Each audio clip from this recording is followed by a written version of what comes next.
During Christmas dinner, my grandson looked up from his mashed potatoes and asked, "Grandma, why did Grandpa stop sending you money every month?" My fork slipped from my hand and clattered against the china plate. The sound cut through the dining room like shattered glass. Nobody moved. Not my son Daniel. Not my daughter-in-law Vanessa. Not even little Carter seemed to understand what he had just done. I stared at my grandson across the candlelit table, while Christmas music played softly from the kitchen radio. Outside the bay window, snow drifted quietly across the yard, covering the neighborhood in white. Inside, the air suddenly felt too thin to breathe. "I'm sorry," Carter said softly, blinking at me with wide brown eyes. "Did I say something bad?" Vanessa forced out a brittle laugh. "Sweetheart, Grandma doesn't need to hear about grown-up conversations." But I wasn't looking at Vanessa. I was looking at my son. Daniel kept his eyes fixed on his wine glass. That frightened me more than anything. "I'm glad you're here. Follow my story until the end, and tell me where you're watching from. Sometimes the people closest to us hide the darkest truths." I picked up my fork slowly, though my fingers had started trembling. "Carter," I said carefully, "what do you mean Grandpa used to send me money?" Vanessa answered too quickly. "Oh, he's confused. Kids overhear things and mix them up." But Carter frowned immediately. "No, I'm not. Dad said Grandpa used to send Grandma checks every month before he died." Silence. Heavy, suffocating silence. The Christmas tree sparkled beside the fireplace, throwing gold reflections across the room. I had spent 2 full days decorating this house. At 72 years old, climbing ladders wasn't easy anymore. But I still hung every ornament myself. Tradition mattered to me. Or maybe I just needed something to hold on to after my husband passed away. Franklin had been gone for almost 3 years now. 3 years of learning how to sleep alone. 3 years of talking to an empty side of the bed. 3 years of telling myself that the loneliness would eventually soften around the edges. But it never really did. "Mom," Daniel finally said quietly, "let's not do this tonight." "Not do what tonight?" "Ask questions. Understand why my grandson believed my husband had secretly been sending me money I never received." I looked down at my plate. The turkey had gone cold. Suddenly, I remembered every month I'd stood in the grocery store calculating what I could afford. Every time I cut my blood pressure pills in half to make the prescription last longer. Every winter evening I kept the thermostat at 62 degrees and wrapped myself in blankets because heating bills had become too expensive. All while my son lived in a 5-bedroom home with heated bathroom floors. My chest tightened. Franklin would never have allowed me to struggle if he had the power to help me. Never. "What checks?" I asked softly.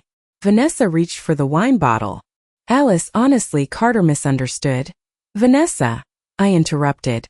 My voice surprised even me. Calm. Steady. Cold. "For once, let my son answer." Daniel rubbed his forehead slowly. The same nervous habit he'd had since he was a teenager. "It's complicated, Mom." "No.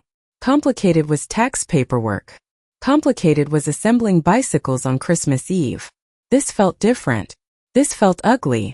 Carter looked around the table nervously. "Grandpa told Dad to take care of you before he got sick." Vanessa's chair scraped sharply against the hardwood floor as she stood. "Who wants dessert?" she asked brightly. "I made pumpkin pie and—" "How much?" I asked quietly. Nobody answered. I folded my napkin carefully beside my plate. "How much money did Franklin send me?" Daniel finally looked at me then. And the guilt in his eyes made my stomach drop. Outside, snow continued falling in thick white sheets. Somewhere down the street, children laughed while building a snowman. The smell of cinnamon candles filled the room. Everything looked warm, safe, normal. But suddenly I could feel something shifting underneath my entire life.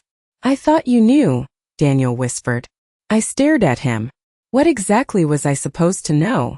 Vanessa crossed her arms tightly.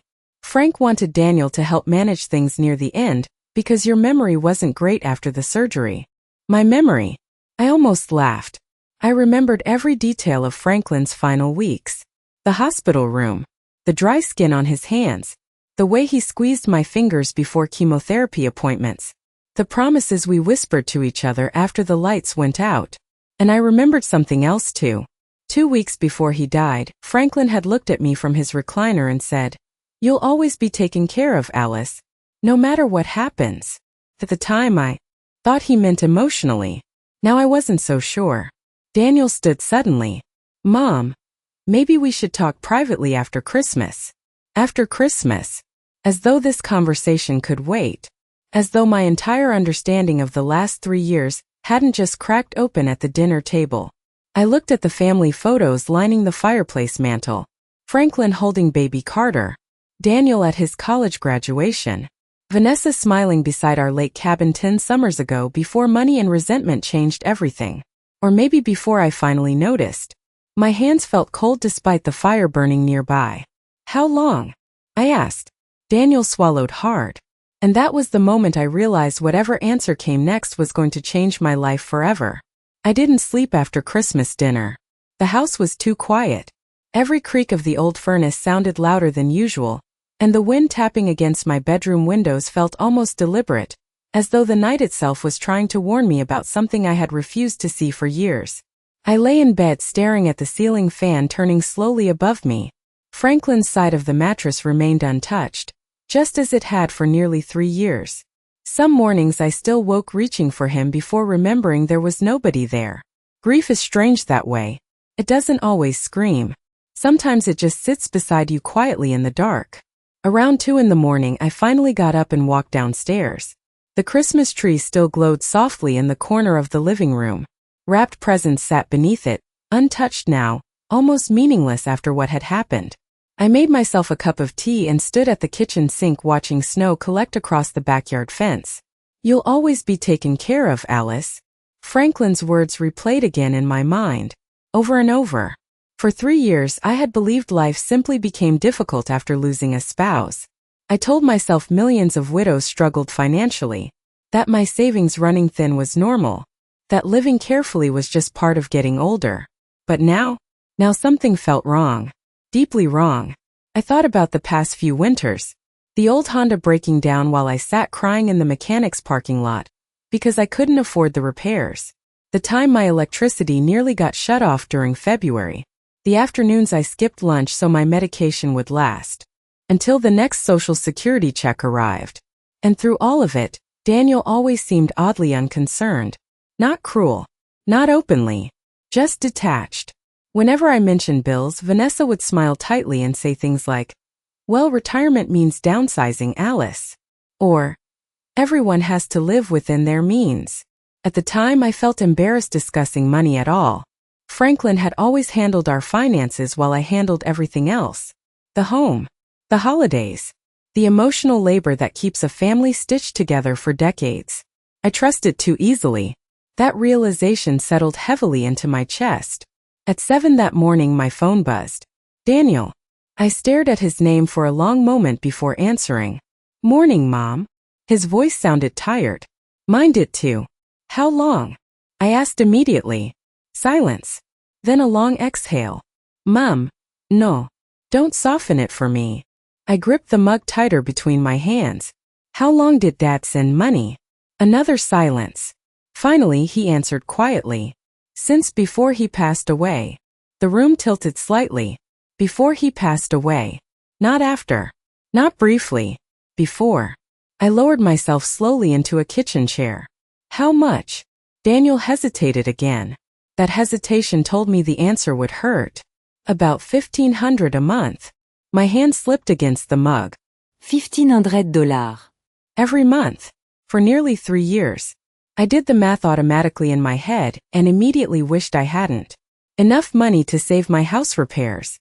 Enough money to replace my leaking roof. Enough money to stop choosing between groceries and prescriptions. Enough money to breathe. "Where is it?" I whispered. Daniel didn't answer immediately. And suddenly I noticed something strange. He wasn't shocked. He sounded nervous. Careful. Like a man trying not to step on broken glass. Mom Vanessa handled most of Dad's paperwork near the end, because things got overwhelming. My stomach tightened instantly. Vanessa. Of course. Even before Franklin got sick, she inserted herself into everything financial. She called herself organized. Said older people shouldn't stress about complicated documents. At first, I appreciated the help. After Franklin's diagnosis, I was exhausted all the time. Hospital visits blurred together. Insurance forms piled up endlessly on the dining room table. Vanessa would arrive carrying color-coded folders and speak in calm professional tones. "Don't worry, Alice. I'll handle this." And I let her. God help me, I let her. "Did Dad know?" I asked softly. "No," Daniel said quickly. "At least, I don't think so." Not think so. The uncertainty in his voice frightened me. Outside, morning light reflected off the snow, making the kitchen painfully bright. I suddenly noticed how shabby everything looked. The peeling wallpaper near the pantry, the ancient coffee maker Franklin always promised to replace, the crack running through the kitchen tile. For years, I believed this was simply what widowhood looked like. Now I wondered if someone had quietly stolen that dignity from me piece by piece. "Mom," Daniel said carefully, "maybe there's an explanation." I closed my eyes. An explanation. There's always an explanation when families betray each other. A misunderstanding. A mistake. A paperwork issue. But innocent people usually speak clearly. They don't avoid answers. They don't let an old woman struggle while living in luxury themselves. I remembered Vanessa's diamond bracelet sparkling under the Christmas lights last night. I remembered their vacation photos in Italy 6 months ago. I remembered Carter mentioning ski trips and private schools while I sat in a coat older than my grandson. Something cold settled into my chest then. Not grief. Not even anger. Awareness. Slow. Sharp. Permanent. "I want the bank records," I said. "Mom." "Today." Daniel went quiet again.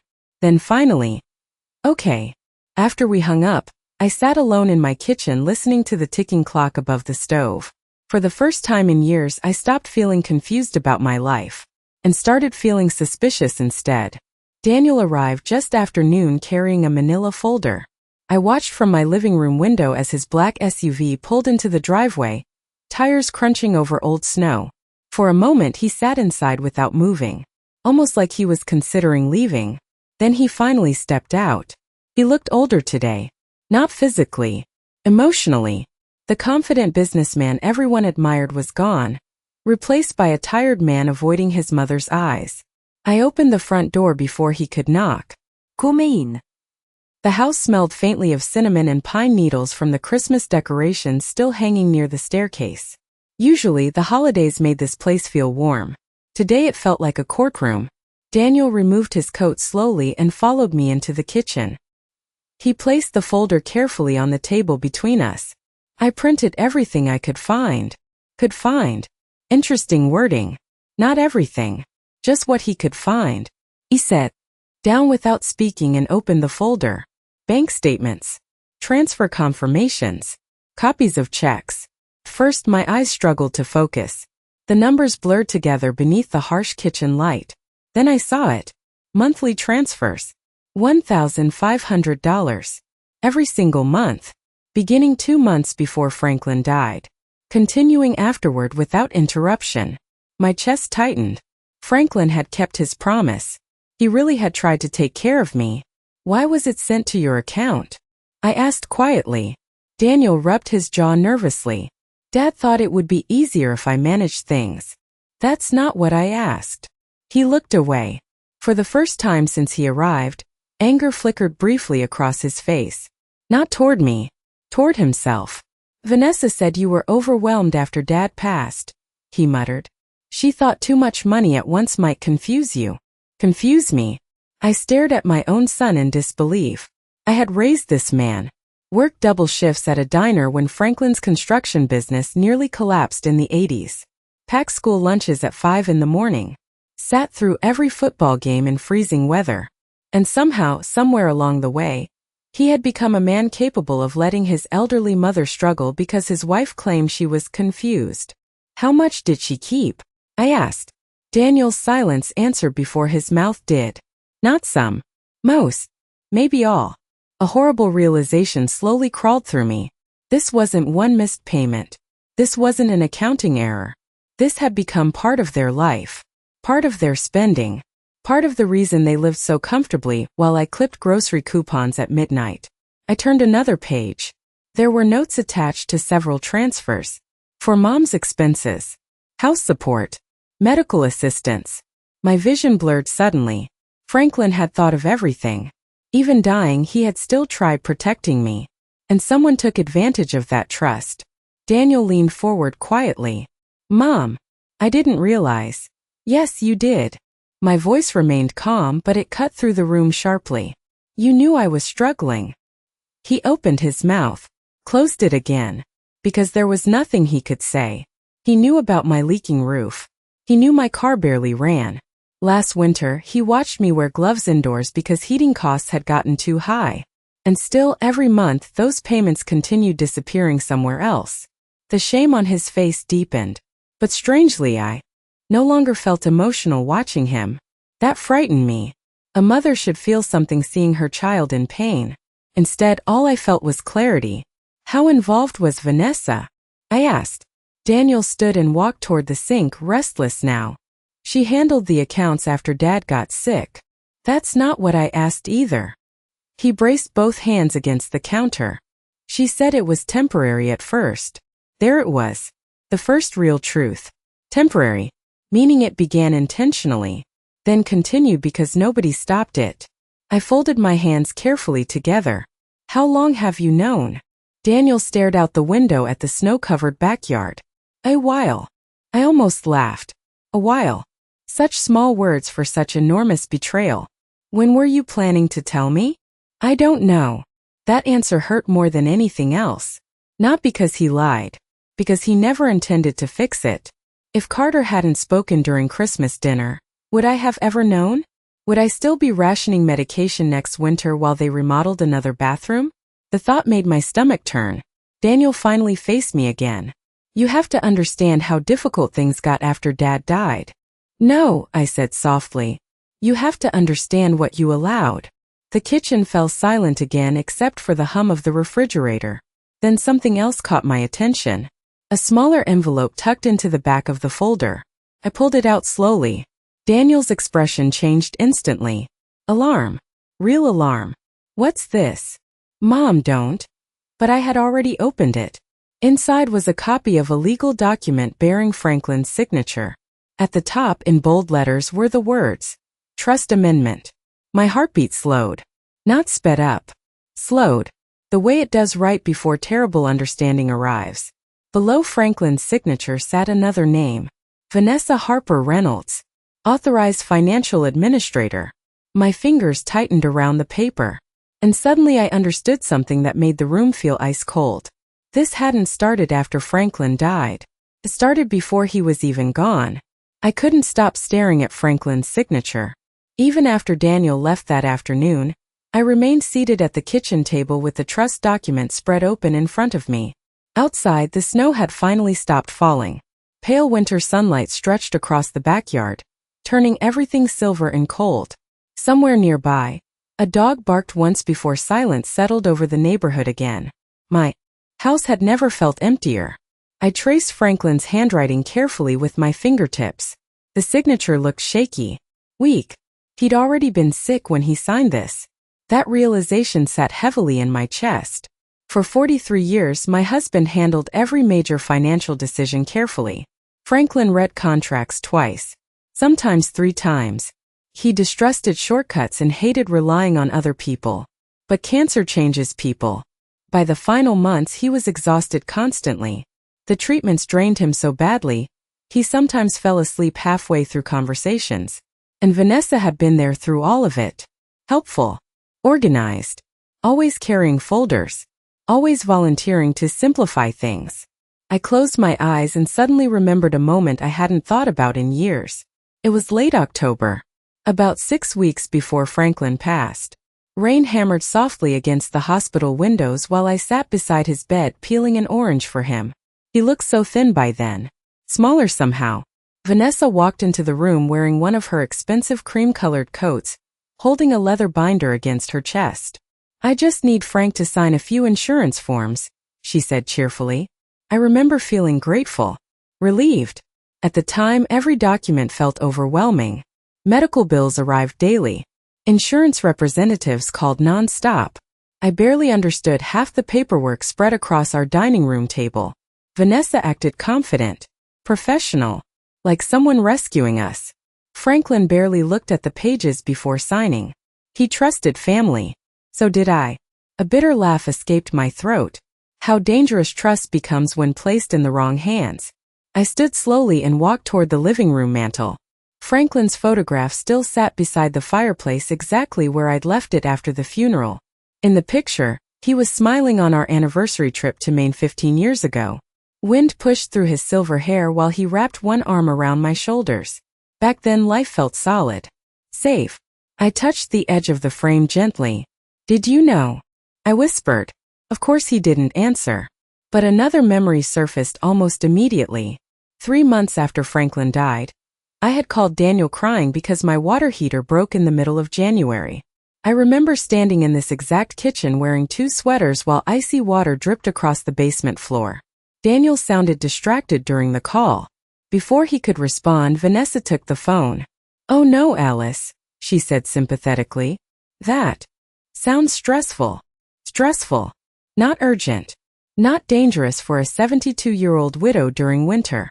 I told her I didn't know how I'd afford repairs. There was a pause.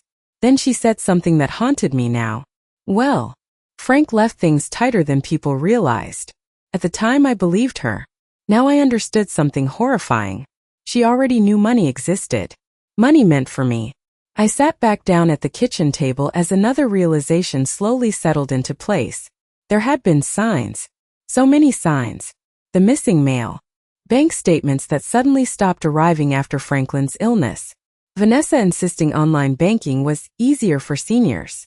Daniel encouraging me not to stress over finances. Even Carter accidentally mentioning vacations and investments that seemed impossibly expensive for their income alone. I had ignored everything because the alternative felt unbearable. No mother wants to believe her own child could quietly watch her struggle. The clock above the stove ticked loudly in the silence. Then my phone rang. "Vanessa." I stared at her name without answering. A voicemail appeared moments later. "Alice, I think we should clear up some misunderstandings before things become emotional." Emotional. Interesting word choice. Not false. Not inaccurate. Emotional. As though my reaction was the real problem here. I deleted the voicemail without replying. Then another thought hit me suddenly. Sharp enough to make me sit upright. If Vanessa gained financial authority before Franklin died, how much else had she touched? I reached for the folder again, flipping through papers more carefully this time. Trust documents. Transfer records. Medical authorization copies. And then I saw something else. A withdrawal slip. Cashier's check. $22,000. Issued 2 weeks after Franklin's funeral. Purpose. Home modifications. I looked around my small aging kitchen, at the cracked tiles, the outdated appliances, the water stain spreading across the ceiling corner. No modifications had ever been made here. My pulse began beating harder. Another receipt followed. Luxury furniture store. $7,000. Then another. Interior design consultation. Suddenly, I remembered visiting Daniel's house last spring. Vanessa proudly showing me their renovated living room. The imported marble fireplace. The custom cabinets. The heated flooring. At the time I assumed Daniel's business success paid for everything. Now nausea rolled through me. I wasn't looking at random theft anymore. I was looking at my suffering transformed into their comfort. And for the first time since Franklin died, felt anger begin replacing grief.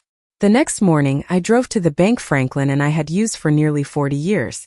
The same little brick building downtown with the faded American flag, near the entrance and peppermint candies sitting in a crystal bowl beside the teller windows every December. I used to love this bank. Franklin knew every employee by name. During Christmas he always brought tins of homemade cookies for the staff. People respected him there. That mattered now.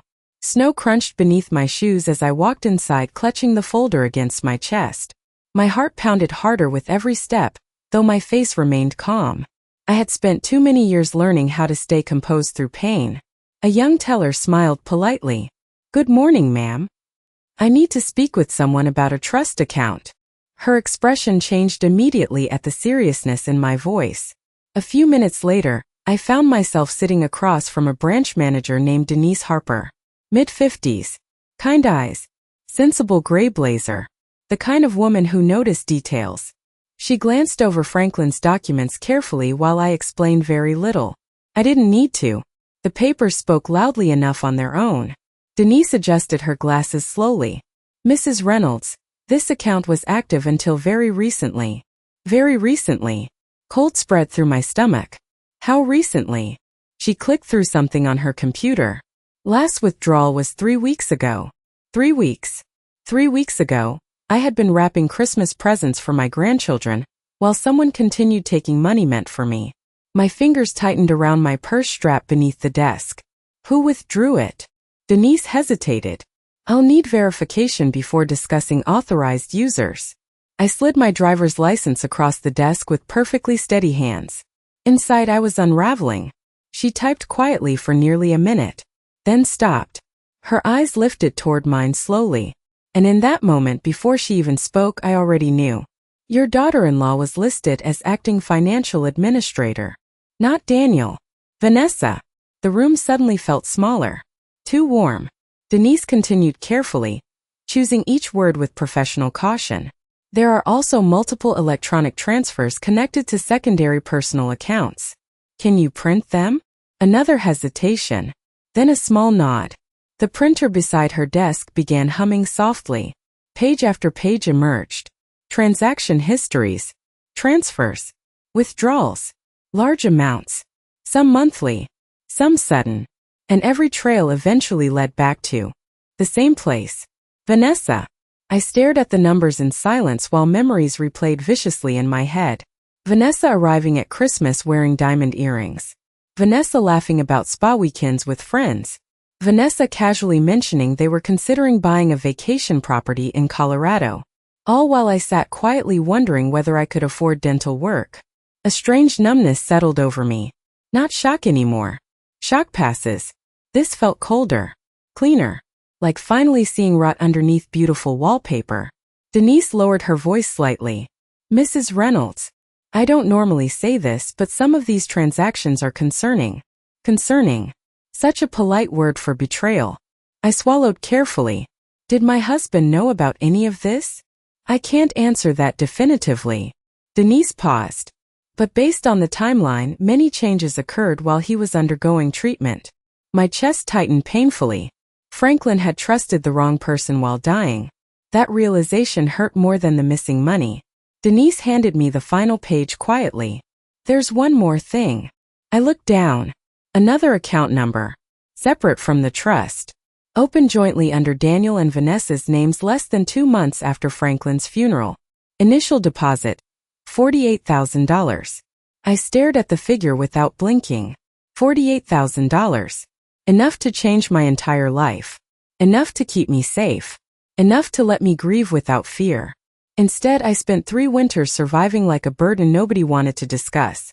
I'd like copies of everything, I said softly. Denise nodded immediately.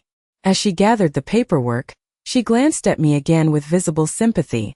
Are you safe at home, Mrs. Reynolds? The question caught me off guard. Not because I feared violence. Because I suddenly realized how completely alone I'd become. Yes, I answered quietly.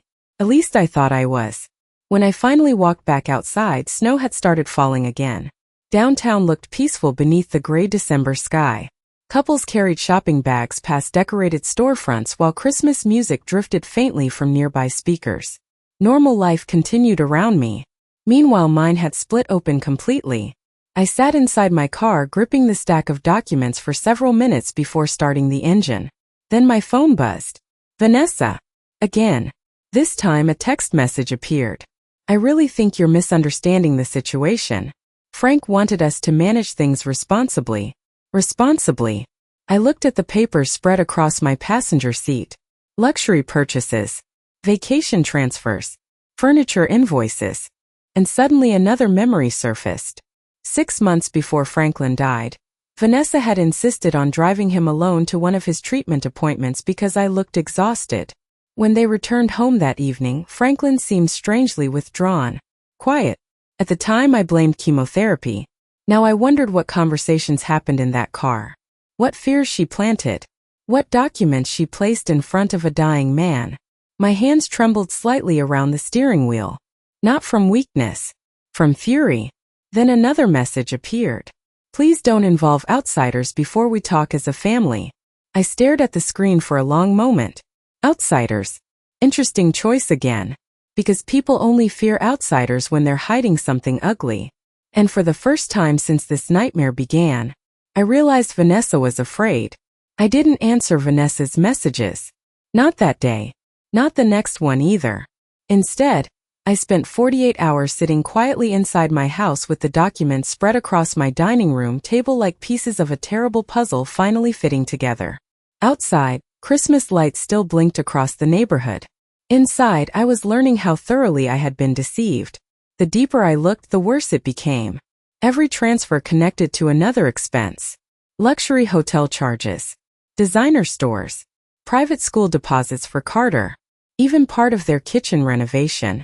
I stared at the numbers until my eyes burned. 3 years. 3 years of my husband's money funding a life I was never meant to question. At some point late Friday afternoon, I noticed something else. Several transfers had occurred on the exact same dates. I called Daniel asking for help.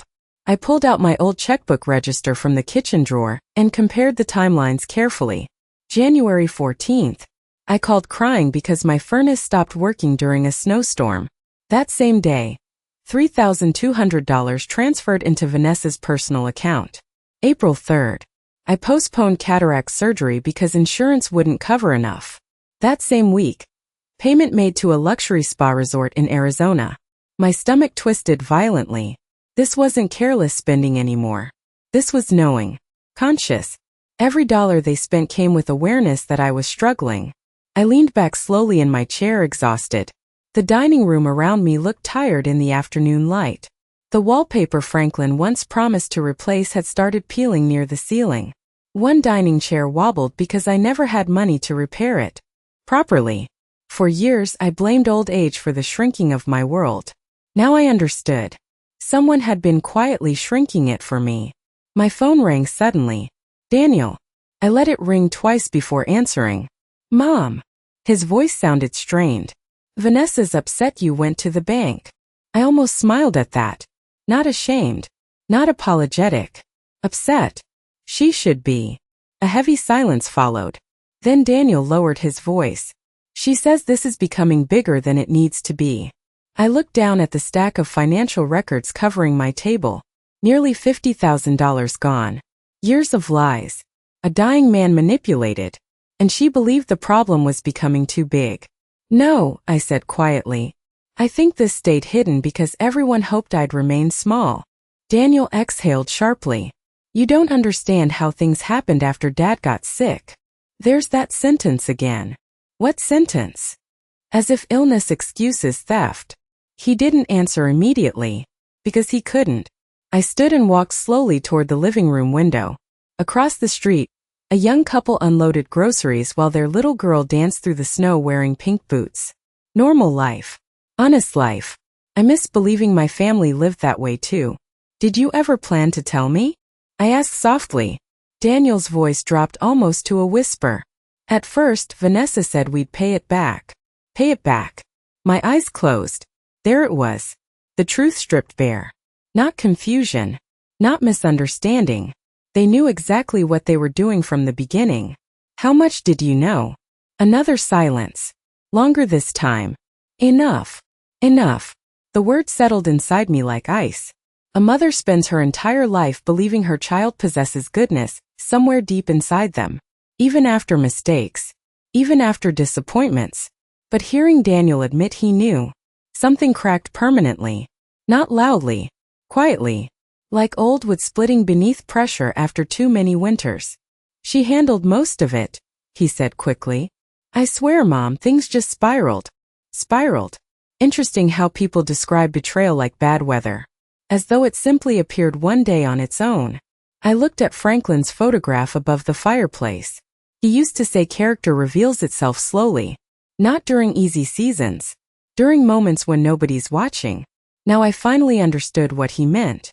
Your father trusted both of you. I said quietly. Daniel sounded exhausted suddenly. I know. No. You don't. The room fell silent again except for the soft ticking of the grandfather clock near the stairs. Finally Daniel spoke. Vanessa wants us to come by tonight and explain everything. Explain. Another careful word. Not confess. Not apologize. Explain. As though this nightmare could still be organized into reasonable pieces. I stared out at the darkening sky. Snow had started falling again in slow, quiet waves. The kind Franklin used to love watching from the porch with a cup of coffee in his hands. For a moment, grief hit me unexpectedly hard. Not only because I lost him, because he died believing the people he trusted most would protect me. And they didn't. I don't want explanations tonight, I said finally. Then what do you want? The answer came easier than I expected. The truth. Daniel went quiet. Then softly, you may not forgive us after you hear it. I looked back toward the dining room table covered in evidence. Bank records. Transfer receipts. Proof. Forgiveness felt very far away already. I think, I said slowly, that part already happened. That evening I made pot roast. Not because I was hungry, because routine was the only thing keeping me steady. The smell of carrots and onions slowly filled the kitchen while snow tapped softly against the windows. Franklin always loved pot roast on winter nights. For years the scent meant comfort. Tonight it only reminded me how empty the house had become. I was carrying plates to the sink when someone knocked at the front door. 3 soft knocks. Not Daniel. He knocked harder. I opened the door carefully and froze in surprise. Emily. My granddaughter stood on the porch wrapped in a long wool coat, snow dusting her dark curls. At 26, Emily had Franklin's eyes. Calm. Observant. Too perceptive for her own good sometimes. I was nearby, she said gently. Dad told me things were tense. Of course he did. I stepped aside silently and let her in. Unlike the rest of the family, Emily actually looked around the house when she entered. She noticed the draft near the hallway, the old carpet, the flickering kitchen light I'd been meaning to replace for over a year. Most people stopped seeing those things long ago. You haven't fixed this yet? She asked quietly, touching the faulty light switch. I almost laughed. With what money? The words slipped out before I could stop them.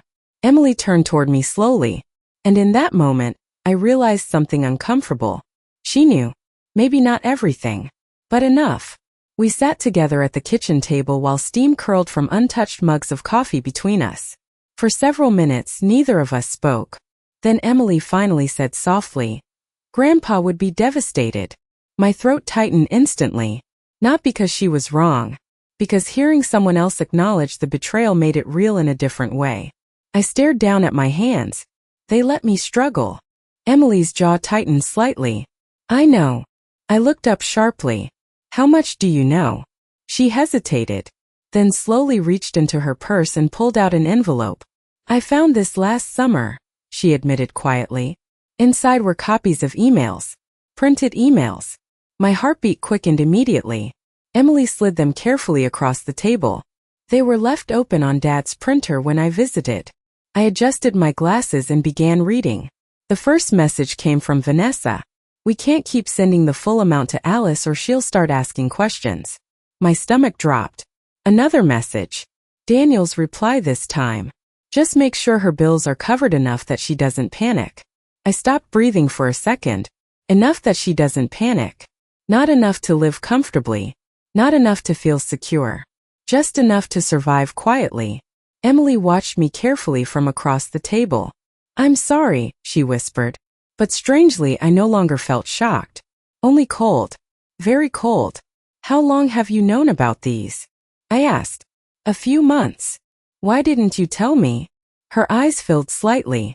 Because Grandpa asked me to watch out for you before he died. And I kept hoping Dad would fix it himself. The ache in my chest deepened instantly. Franklin knew. Not everything. But enough to worry. Emily continued softly. The week before Grandpa passed away, he told me something felt off with the paperwork Vanessa kept bringing him. I looked up sharply. What? Emily nodded slowly. He said he was too tired to argue anymore.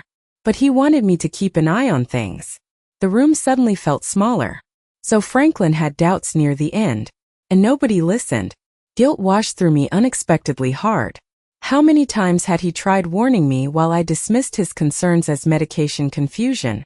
I pressed trembling fingers against my forehead. Emily reached across the table gently. "This isn't your fault, Grandma." I almost smiled sadly. Maybe not. But trust still carries consequences.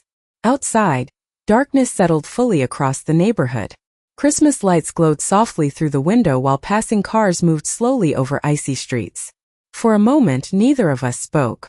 Then Emily said something that made my pulse stop. "There's more." I looked at her carefully. She swallowed hard. "Dad and Vanessa are trying to sell the lake house." The lake house. Franklin's favorite place in the world. The cabin in northern Michigan where we spent every summer for almost 30 years. The place where Daniel learned to fish. Where Emily caught fireflies in mason jars as a little girl. Franklin made me promise we'd keep it in the family forever. "That house is protected by the trust," I said immediately. Emily looked down. "I don't think Dad realizes your name is still attached to it." Silence. Then slowly, painfully slowly, everything clicked together. The missing money. The trust changes.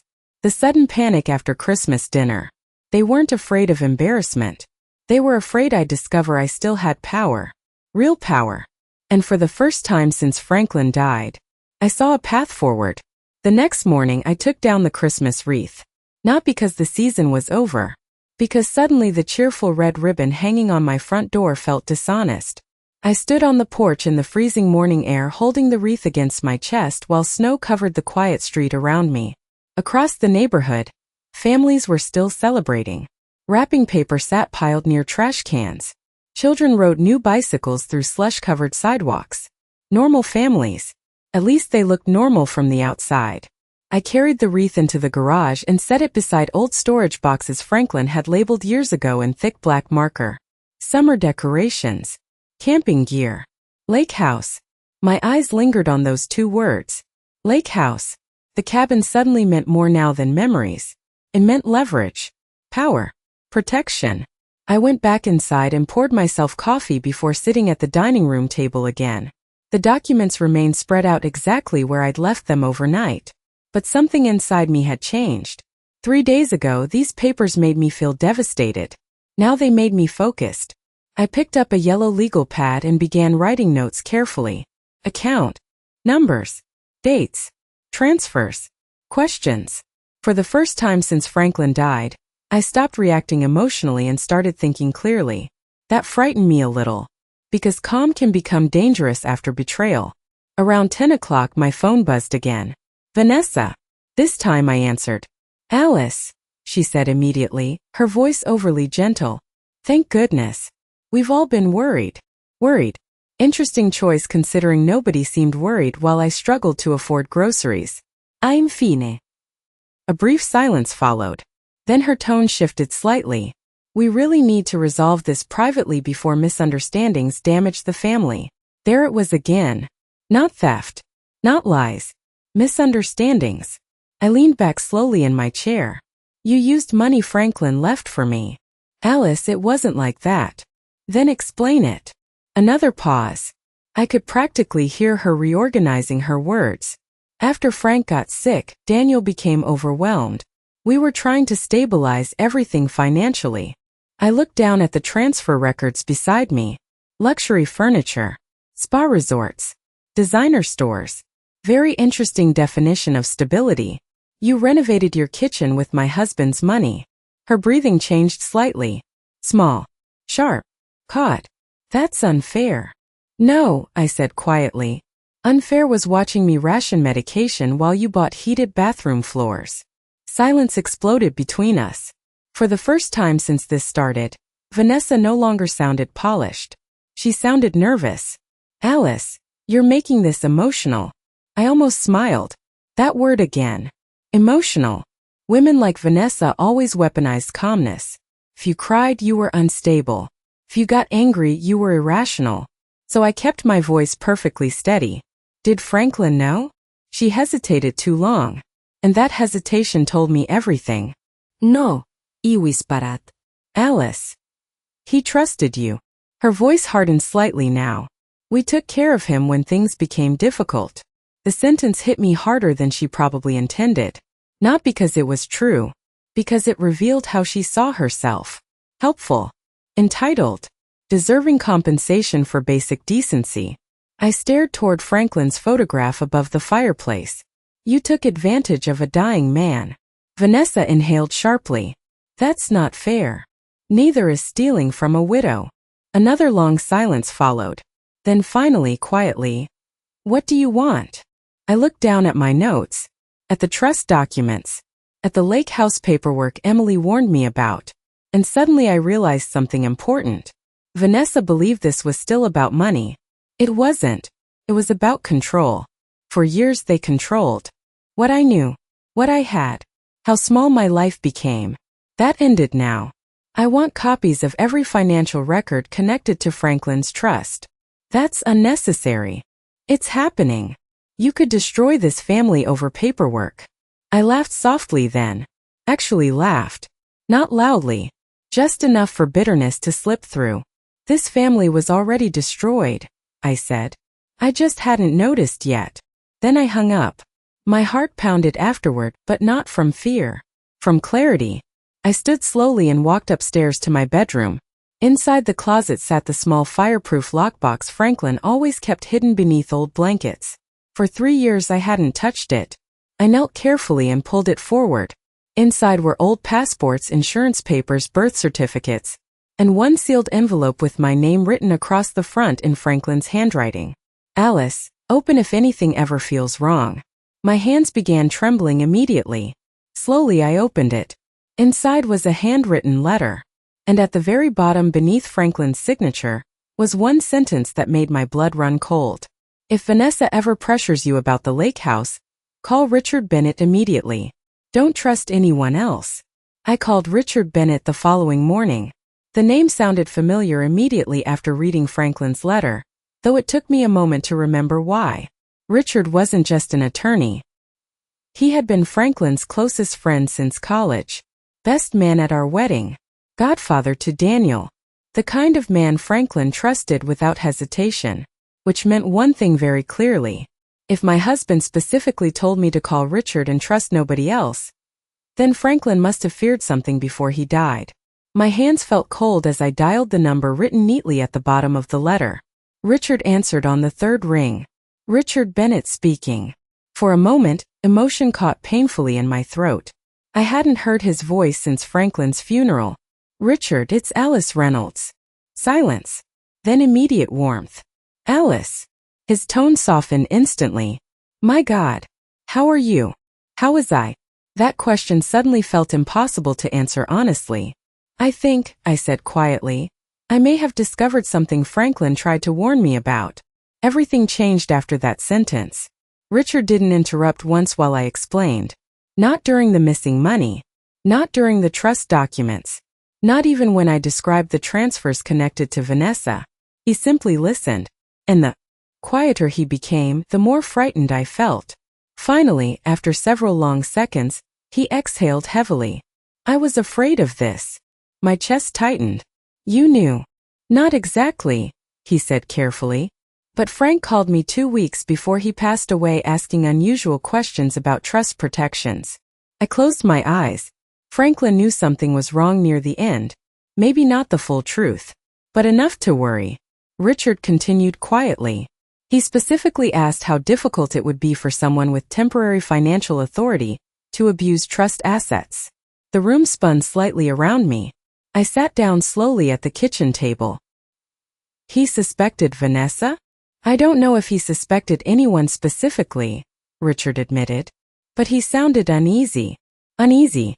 That word hurt almost more than certainty, because I suddenly imagined my husband lying awake at night during chemotherapy, sensing danger around him while his body grew weaker every day. And I missed it. All these years, I whispered. Alice, listen to me carefully. Richard's voice became firmer now. Do not sign anything.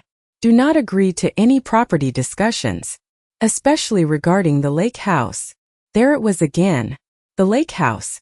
Fear curled slowly through my stomach. What's happening with it? Papers shuffled faintly on his end of the phone. Then silence. The kind professionals use before delivering bad news carefully. Your name was never fully removed from ownership. I stopped breathing for a second. What? Frank protected that property separately from the main trust shortly before he died. My pulse began pounding. He knew they might try to sell it. I think he feared pressure after his death, Richard corrected gently. Pressure. Such a polite word for manipulation. I looked around my quiet kitchen. The cracked tiles. The aging cabinets. The life that slowly became smaller while someone else grew comfortable using what Franklin left behind. And suddenly I understood everything. Vanessa panicked after Christmas dinner because Carter accidentally revealed the money. Once I started asking questions, the trust became dangerous. But the lake house? The lake house could destroy everything for them. How protected is it? I asked quietly. Richard lowered his voice. There's a survivorship clause attached to your ownership. I frowned slightly. What does that mean? It means the property cannot legally be sold without your direct approval and signature. Silence. Then slowly, very slowly, I smiled for the first time in days. Not because I felt happy. Because for the first time since Franklin died, I no longer felt powerless. Richard continued.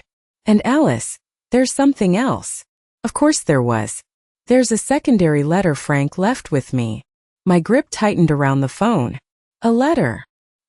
He instructed me to hold it unless financial misconduct involving the trust was discovered. My heartbeat slowed heavily. Franklin knew. Maybe not everything, but enough to prepare for it. When can I see it? Today. 2 hours later, I drove downtown through falling snow toward Richard's office. The building overlooked the frozen river near Main Street. Franklin used to tease Richard for refusing to retire even after turning 75. Now I understood why. Some men stayed working because purpose kept them alive. Richard met me personally in the lobby. The moment he saw my face, sadness filled his eyes immediately. You look tired. I am tired. He guided me upstairs without another word. Inside his office, everything smelled faintly of old books and coffee. Framed photographs lined the shelves, including one of Franklin and Richard fishing at the lake house almost 20 years ago. Seeing Franklin smiling so freely nearly broke me. Richard opened a locked drawer slowly, then handed me a sealed envelope. My name sat across the front in Franklin's handwriting. Alice, if you're reading this, then something went terribly wrong. My hands began trembling. And suddenly I realized whatever waited inside this envelope was about to change everything again. My fingers trembled as I opened Franklin's letter. For a moment I couldn't breathe. Richard quietly stepped out of the office, giving me privacy while snow drifted softly beyond the tall windows overlooking downtown. I unfolded the paper carefully. The handwriting was unmistakably Franklin's, slightly shakier than before the illness, but still his. My dearest Alice, if you're reading this, then I was right to worry. I stopped there immediately. Tears blurred my vision. Not because Franklin doubted people, because he knew them so well. I pressed trembling fingers against my lips before forcing myself to continue. Vanessa became too interested in financial matters after my diagnosis. At first, I convinced myself she simply wanted to help. But several conversations left me uneasy. Uneasy. The exact same word Richard used. I kept reading slowly. I noticed documents appearing too quickly for me to review properly. I also noticed Daniel becoming quieter whenever money was discussed. I pray I am wrong, Alice, but if I'm not, you need to protect yourself immediately. My chest ached painfully now. Franklin had been afraid while dying. And instead of comforting him properly, I spent those final weeks trying to stay optimistic, telling him everything would be fine. I never realized he was trying to protect me even then. At the bottom of the page, another paragraph had been written separately. The lake house belongs to you as much as it belongs to my memory. Do not let anyone pressure you into selling it, especially not for family convenience. If things become difficult, Richard has full instructions. I stared at that sentence for a very long time. Family convenience. The phrase sounded painfully familiar. Vanessa used similar language constantly. Simple solution. Practical decisions. Temporary arrangements. Every manipulation wrapped carefully in calm, reasonable words. A soft knock interrupted my thoughts. Richard stepped quietly back into the office carrying 2 cups of coffee. You okay? I almost laughed at the question. No, I was not okay. But strangely, I no longer felt fragile either. I handed him the letter silently. Richard adjusted his glasses while rereading portions carefully. Then he sighed heavily. He loved you very much. The simplicity of that statement broke something inside me. Not loudly, just enough for grief to rush back through all the anger. For days, betrayal had consumed everything else. But now, sitting in Richard's office holding Franklin's final words, I miss my husband so badly I could barely stand it. He tried to warn me, I whispered. Richard nodded sadly. I think he struggled with how much to say without destroying the family before he was gone. Destroying the family. Another painful truth. Franklin spent his final months protecting people who ultimately betrayed him. Richard set the letter down carefully. There's another matter we need to discuss. I looked up immediately. The trust. He nodded once. I reviewed the documents this morning after your call. Vanessa's authority expired legally 18 months ago. I frowned. What does that mean? It means every financial action she took afterward may qualify as unauthorized. The room went completely silent. Unauthorized. Not morally wrong. Legally wrong. A cold sensation moved slowly through my chest. Richard continued carefully. Frank only intended her temporary administrative access while treatment was ongoing. Once probate settled, those controls should have transferred fully to you. I stared at him. She knew that. Yes. No hesitaste. No uncertainty. Yes. The certainty in Richard's voice hit harder than anything else so far. Vanessa knew. This wasn't confusion. Not accidental misuse. Not financial stress. She knowingly continued taking money after her authority legally ended. I leaned back slowly in my chair. For years I blamed myself for struggling. For not understanding finances better. For becoming too emotional. Whenever money conversations felt uncomfortable. Now the truth stood naked in front of me. I had been manipulated deliberately. Richard folded his hands together. Alice, if you choose to pursue this formally, things could escalate quickly. What happens to Daniel? The question escaped before I could stop it. Because despite everything, he was still my son. Richard's expression softened slightly. That depends how involved he truly was. I looked down at Franklin's letter again. Daniel knew enough. Enough to let it continue. Enough to stay silent. That truth hurt differently than Vanessa's betrayal. Sharper. More personal. Richard hesitated before speaking again. There's also the issue of the recent lake house inquiries. My head lifted immediately. Inquiries. He nodded grimly. Someone contacted the county clerk's office last month, asking about accelerated sale procedures. Vanessa. Of course it was Vanessa. The panic after Christmas suddenly made perfect sense now. If the house sold before I discovered my ownership protections, they could have taken everything permanently. Richard slid another document across the desk toward me. A pending property valuation request. Requested by Vanessa Reynolds. I stared at the paper quietly while anger settled deeper inside me. Not explosive anger. Controlled anger. The dangerous kind. They were already preparing to sell it, I said softly. Yes. Outside the office windows, snow continued falling steadily across downtown streets. Tiny white flakes drifting calmly while my entire family collapsed piece by piece. Finally, Richard asked the question both of us had been avoiding. What do you want to do now?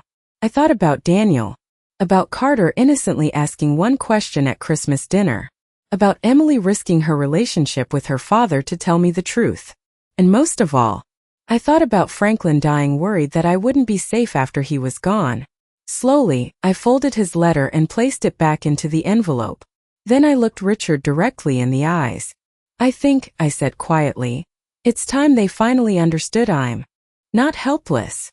I invited them to dinner 3 nights later. The same dining room.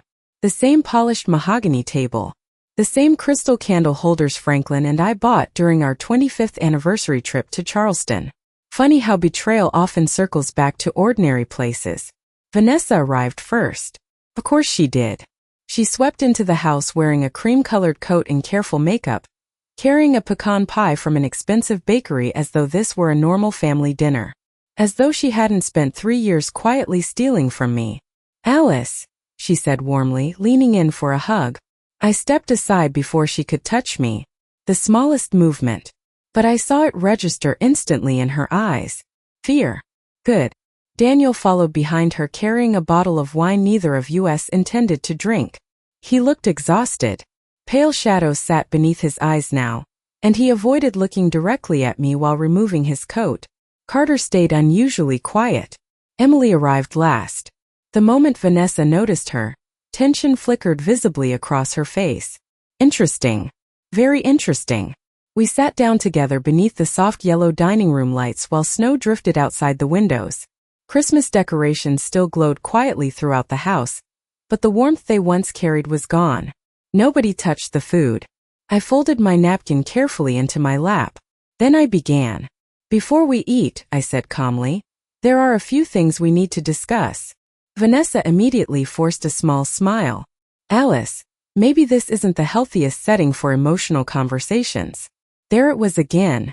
Emotional. I almost admired her consistency. Without responding, I slid copies of the bank transfers across the table. The atmosphere changed instantly. Daniel stared downward. Vanessa didn't move at first. Then slowly she picked up the papers. I watched her eyes scan the numbers. The withdrawals. The transfers. The trust expiration dates. For the first time since I'd known her, Vanessa Reynolds looked genuinely cornered. "I can explain these," she said carefully. "I'm sure you can." My voice remained perfectly calm.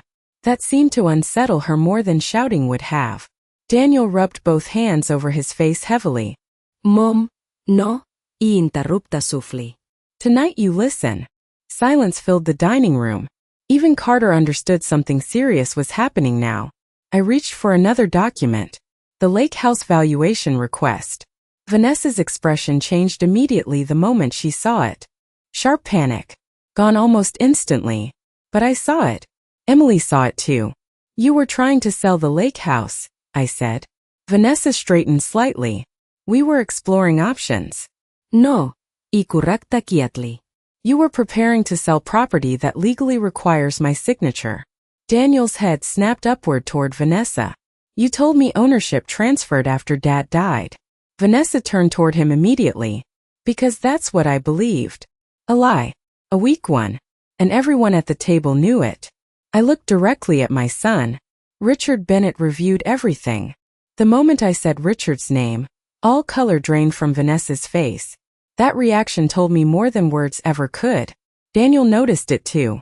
"You knew," he whispered to his wife. Vanessa's composure finally cracked slightly. "I was trying to protect this family." The sudden sharpness in her voice startled Carter beside her. "By stealing from me?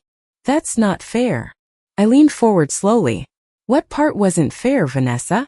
The part where I couldn't afford medication? Or the part where you remodeled your kitchen using Franklin's money?" She stood abruptly from the table. "I took care of your husband while you fell apart." The room froze. Even she seemed to realize too late what she'd revealed. Not guilt. Resentment. Years of resentment. As though helping a dying family member somehow entitled her to his widow's money afterward. Daniel stared at her in horror. "You said the money was temporary." Vanessa turned toward him desperately. "It started that way." Started. Another accidental confession. I sat very still. No anger now. Just clarity. Emily quietly reached for Carter's hand beside her while tension swallowed the room whole. Then Daniel asked the question that truly mattered. "How much?" Vanessa's silence stretched too long. Finally, "I don't know exactly." That answer shattered whatever remained of my son's denial. He pushed back from the table slowly, staring at his wife like a stranger. My God! Outside, wind rattled softly against the windows. Inside, the family Franklin spent his life building collapsed completely. Vanessa looked toward me suddenly, eyes bright with desperation now instead of confidence. "Alice, please. We can work this out privately." Privately. Because public truth terrifies people who survive through manipulation. I reached calmly into the folder beside my chair and removed Franklin's letter. The room went silent again. Your husband knew? Daniel whispered. Not everything, I answered quietly. But enough. I slid the letter across the table toward him. Daniel read silently while Vanessa's breathing became visibly uneven beside him. Then he reached the final paragraph. Do not let anyone pressure you into selling the lake house. Daniel closed his eyes. And for the first time since this nightmare began, my son finally looked ashamed. Nobody spoke after that. The grandfather clock in the hallway ticked softly, while snow continued falling beyond the dining room windows. The candles in the center of the table had nearly burned down completely, wax dripping slowly across the silver holders Franklin once polished every Christmas Eve. Daniel still held the letter in shaking hands. Vanessa sat frozen beside him. For the first time in years she had nothing left to control. No kerfelwerding. No polished explanations. No emotional manipulation wrapped in calm smiles. Just silence. Carter looked confused and frightened. Emily quietly guided him from the room without a word. The moment they disappeared upstairs, Vanessa finally broke. I never meant for things to go this far. Her voice sounded smaller now. Human. But somehow that made everything sadder instead of better. I looked at her carefully across the table. You let me suffer. Tears filled her eyes immediately. We were going to pay it back. When? No answer. Because there never would have been a right time. That's the thing about betrayal. People rarely stop voluntarily. They stop when they're caught. Daniel slowly set Franklin's letter back onto the table. His face looked pale beneath the dining room lights, like a man suddenly realizing the life he trusted was built on rotten foundations. You lied to me too, he whispered to Vanessa. She turned toward him desperately. I was trying to protect our future. At my mother's expense? You were drowning after your father died, she shot back suddenly. Your business was struggling, the house payments were insane, and nobody else was helping us. Daniel stared at her. Then something inside him seemed to collapse quietly. My father was helping us, he said hoarsely. That money was never ours. Vanessa began crying openly now. Real tears this time. But oddly enough, they no longer moved me. 3 years ago, I would have rushed to comfort her. That woman no longer existed. I folded my hands calmly together. Richard is filing legal protection on the lake house Monday morning. Vanessa's head snapped upward. Immediately. No, just one word. But filled with fear. I'm also restoring direct control over every remaining trust asset. Daniel closed his eyes heavily. How bad is it? I answered honestly. Bad enough that your father prepared for this before he died. That sentence landed harder than shouting ever could. Daniel leaned back in his chair like the weight of those words physically hurt him. Because they did. Franklin knew. Maybe not every detail. But enough to fear what would happen after he was gone. And despite all his efforts, he had still left me vulnerable to the people we loved most. Vanessa wiped at her tears quickly. We can still fix this. I looked at her for a very long moment before answering. No, I said softly. You can face it. That's different. Silence again. Heavy. Permanent. Then Daniel surprised me. I want copies of everything, he said quietly. Vanessa turned toward him in shock. Daniel. I said everything. His voice cracked slightly now. How much did you take? She looked away. And that was answer enough. I stood slowly from the table. At 72, my knees ached more in winter, and grief had aged me in ways mirrors never fully captured. But as I looked down at my son and daughter-in-law sitting beneath the warm glow of Christmas lights, I no longer felt weak. Just tired. Tired of confusion. Tired of silence. Tired of shrinking myself so other people could remain comfortable. I picked up Franklin's letter carefully and held it against my chest. Then I looked directly at Daniel. Your father spent his final days trying to protect me. Tears filled my son's eyes instantly. And for the first time since this nightmare began, I finally saw genuine shame there. Not embarrassment. Not fear. Shame. I'm sorry, Mom. The words came too late. But at least they finally came honestly. I nodded once. Then walked away from the table. No dramatic speech. No screaming. No revenge fantasy. Just quiet distance. The kind that settles after illusions finally die. Upstairs, I paused outside the guest bedroom where Carter and Emily sat talking softly. Through the partially open door, I heard my grandson ask, "Is Grandma gonna be okay?" Emily answered gently, "She's stronger than everyone thought." I stood there silently for a moment, then continued down the hallway toward my bedroom. Franklin's sweater still hung on the chair, near the window where I'd left it after the funeral. The room smelled faintly of cedar and old books, the same way it always had. I sat carefully on the edge of the bed and looked out at the snow-covered yard. 3 years. For 3 years, I believed widowhood had simply reduced my life into something smaller and colder. But grief hadn't stolen my dignity.